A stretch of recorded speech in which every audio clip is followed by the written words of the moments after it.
ഭഗവാൻ ഒരാളുടെ ഉള്ളിലെ ആ പ്രേമഭക്തി മാത്രമേ നോക്കുകയുള്ളൂ. നാമം ജപിക്കുക എന്തെങ്കിലും തെറ്റുവരികയെ ആരതി കാണിക്കുന്നത് ലെഫ്റ്റോ റൈറ്റോ എങ്ങനെ മുകളിൽ നിന്ന് താഴത്തേക്കോ താഴത്തുനിന്ന് മുകളിലേക്കോ എങ്ങനെ വേണമെങ്കിലും കാണിച്ചോളൂ.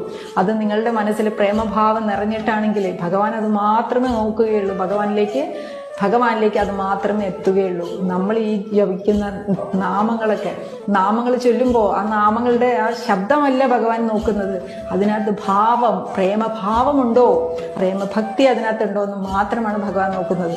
ജപിക്കുമ്പോൾ മാലകളുടെ നമ്പർ കുറഞ്ഞു പോയാൽ ഒരു കുഴപ്പമില്ല. ധൃതി പിടിച്ചിട്ട് ഞാൻ ഇത്രയും നാമം ഭഗവാന്റെ ചൊല്ലി, ഞാൻ ഇത്രയും മാല ജപിച്ച് തീർത്തു എന്ന് പറഞ്ഞിട്ട് ആ നമ്പറിലാണ് ശ്രദ്ധ. അതിനു പകരം ഒരു തവണ കൃഷ്ണ എന്ന് പ്രേമപൂർവ്വം വിളിച്ചാൽ മതി.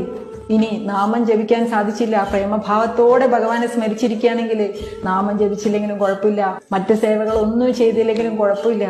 ഭഗവാനെ സേവിക്കുമ്പോൾ എന്തെങ്കിലും തെറ്റ് വന്നെന്ന് കരുതി ആരും ടെൻഷൻ അടിക്കണ്ട. ആ സമയം കൂടി ഭഗവാനെ പ്രേമഭക്തി പുരസരം സ്മരിച്ചു കൊള്ളുക.